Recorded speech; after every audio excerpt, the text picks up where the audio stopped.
commencement, ce n'était que palus et marécages habités par une faune sauvage. Un grand visionnaire, M. Jacques Chaban-Delmas, imagina au début des années 60 un vaste projet d'aménagement de ce quartier nord de Bordeaux pour y implanter l'épicentre de ce qu'on n'appelait pas encore à l'époque l'industrie du tourisme d'affaires.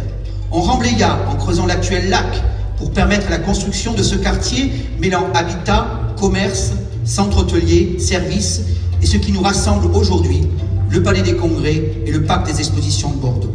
Le chantier du Parc des Expositions a commencé au milieu des années 60.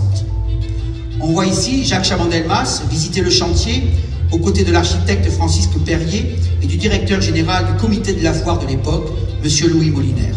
Plus grand hall d'Europe de son époque, 50 400 d'un seul tenant, son plan masse et la signature de sa façade géométrique noire et blanche sont encore aujourd'hui d'une extrême modernité, symbole de ce bâtiment emblématique et d'avant-garde. Il y a tout juste 50 ans, en mai 1969, le Parc des Expositions de Bordeaux-Lac et son hall 1 étaient inaugurés en accueillant la Foire internationale de Bordeaux, qui est encore aujourd'hui le plus important événement commercial de la région, tant en surface d'exposition qu'en fréquentation. En 1991, fut inauguré le hall 2, conçu à une époque où l'énergie était encore économiquement accessible. Son architecture était remarquable, malgré des fonctionnalités de confort thermique discutables. Pour compléter l'offre, s'en sont suivis, en 2005, les halls 3 et 4, conçus en respectant ces normes environnementales strictes et performantes. Puis, au début des années 2010, le plus grand parc photovoltaïque urbain est mis en chantier, permettant d'accueillir les visiteurs sous des ombrelles, symboles de confort pour nos visiteurs, mais aussi de la volonté de la mairie de Bordeaux de s'inscrire dans une démarche environnementale affirmée. Les infrastructures du parc des expositions sont toujours en mouvement pour répondre aux attentes du marché et de nos clients. Aussi, le hall 2, devenu obsolète, est démantelé et recyclé pour laisser place au chantier de ce qui deviendra le Palais de l'Atlantique que nous inaugurons aujourd'hui.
Et modulaire.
Et puisqu'on parle de travaux, voici en quelques minutes le déroulé en accéléré du chantier mené tambour battant en un temps record par l'équipe de l'ASBPEC, maître d'ouvrage, les architectes et les nombreuses entreprises impliquées dans ce projet.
Merci encore et à très vite.